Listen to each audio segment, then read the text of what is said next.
And after this, Garry immediately goes for d5, which is known as Grünfeld Defense.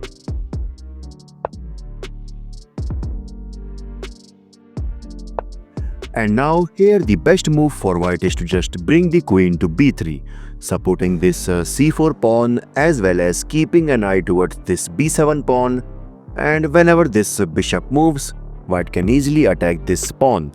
And this complete setup is called Russian variation. But here instead of this, white immediately brings his bishop to f4, which is called Hungarian attack. And after this, Garry immediately castled short side.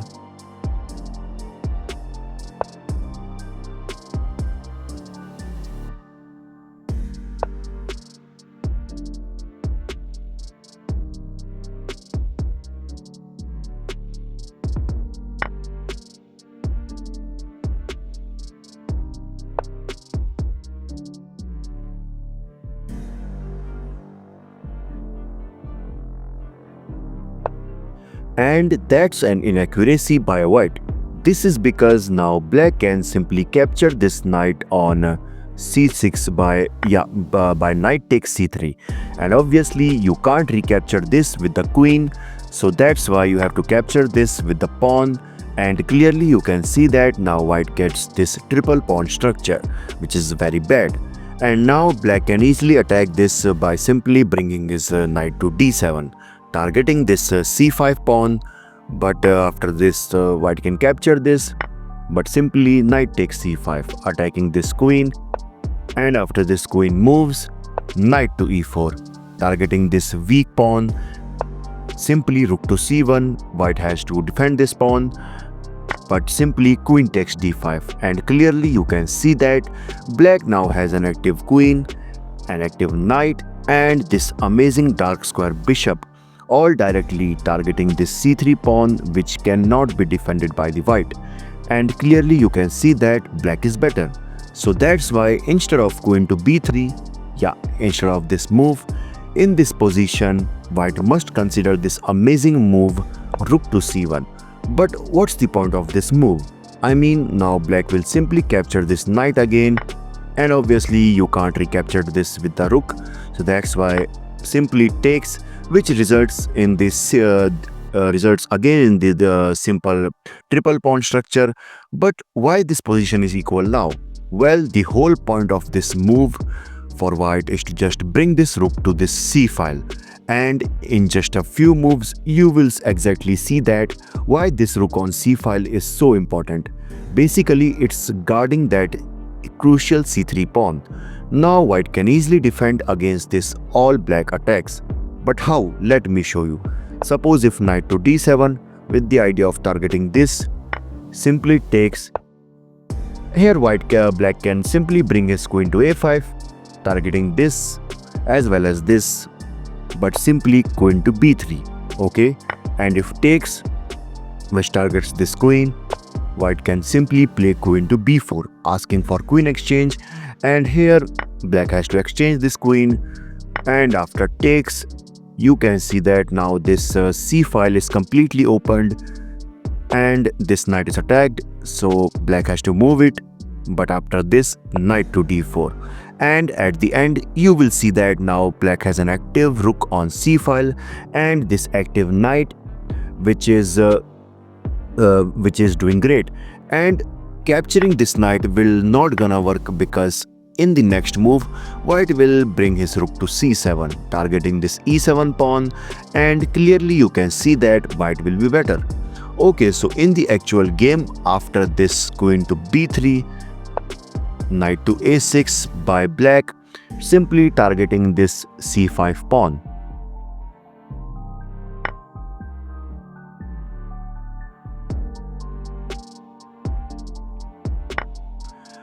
Now you can see that Garry is attacking this queen, and now here the best option for white is to just slide this queen to a3, but instead he brings his queen to c4, which is an inaccuracy. This is because now black instantly pushed b5, sacrificing a pawn. This is because suppose if queen takes b5, now black will firstly capture this knight on c3 with a check. Okay, and after takes, now I just want you all to pause the video and try to find the next amazing move which black can play in this position. And yes, I think most of you find the move. Yes, the move is bishop to a6, targeting this queen. But why? This is because suppose if queen goes back to suppose on b4, now black can capture this bishop. And now you can see that white is forced to capture this bishop with the king, not with the rook. This is because if rook takes f1, then black will play knight to d3 check and white has to lose his queen. So that's why king takes f1. And after this, queen takes d5. And clearly you can see that black is winning. So that's why after seeing this all, here white decides to capture this knight after this move. And now comes the most interesting part of this game. Here you can see that white rook is attacked by this bishop. So what will happen if white decides to just save his rook? Suppose if white brings his rook to d1, now comes bishop to a6, pinning this knight, and to unpin this, white will simply slide his queen to b4. But after that, bishop takes b5. Now you can see that white has two options. Suppose to capture this, and white can capture either of the bishop. Suppose if he capture this bishop on b5, now bishop to c3 check, king to e2, and after this simply bishop back to f6 with the idea of knight to c3 fork. And suppose after bishop takes b5, okay, so let me go back, and suppose if queen takes b2, suppose if white decides to capture this bishop on b2, simply queen to a5 check, and if white defends this check with the knight by suppose knight to d2, bishop takes f1, and again white is forced to capture this with the king due to knight to d3 fork. So that's why king takes f1, and after this queen to a6 check, king to g1, queen to e2, and you can see that now black is targeting this f2 pawn and to defend this rook to f1, but simply knight takes d2, and again you can see that white is lost. So one thing is clear that after this bishop takes b2, here one thing is clear that this rook cannot be protected. So that's why what can white play in this position? Here white finds the best move, which is bishop to c7, directly targeting this queen, and as well as stopping this queen from going to this a5 square. And now black can simply bring his queen to d7 and continue the game. But here Kasparov decides to sacrifice his queen by playing a6, and he sacrificed his queen. But why? This is because you can see that after takes, this queen is under attack. So that's why he has to bring this back. Now this is attacked, but bishop to c3 check. And now it's important for white to give up his queen. This is because suppose if white decides to just slide his king to suppose on d1, now black will capture this bishop on d8 first by his rook.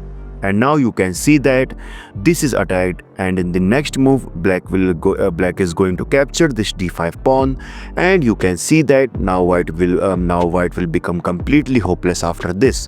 And suppose if white decides to bring his king to suppose if so let me go back. Suppose after this move, if he decides to go to e2 square, rook takes d8, and now you can see that this rook is under attack.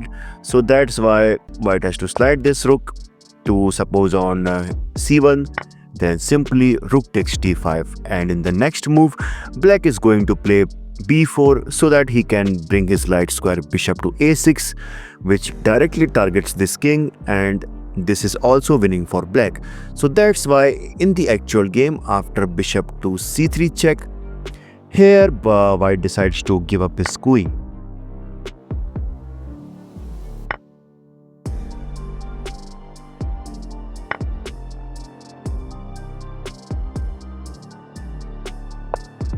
Yeah, so basically now you can see that black is taking benefit of this pinned pawn, and now it's better for white to just capture this rook, but he made a mistake by playing rook to d1.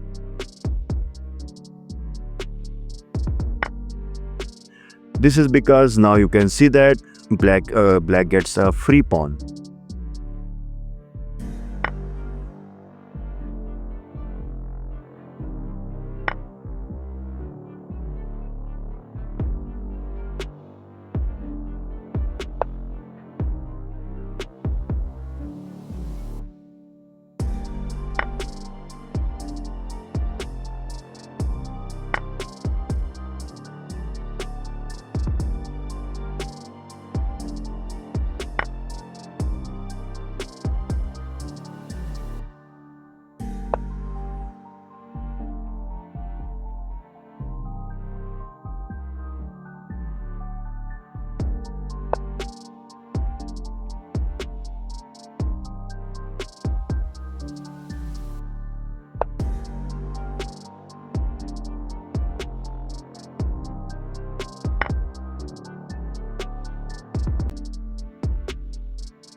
Okay, so here now one thing is clear that this bishop is eyeing on this b1 square, and obviously black can't promote this, but if somehow, yeah, so if somehow black suppose brings this knight to this and this, so you can see that this will blocks the diagonal of this bishop, and black can easily promote this. And in the actual game, Kasparov actually did this, and after this g5 and simply knight to c2, and now clearly you can see that now this diagonal is completely closed by this knight, and now you can see that no one can stop this promotion. And in this position Frank resigned. This is your host Bison signing off. Bye bye.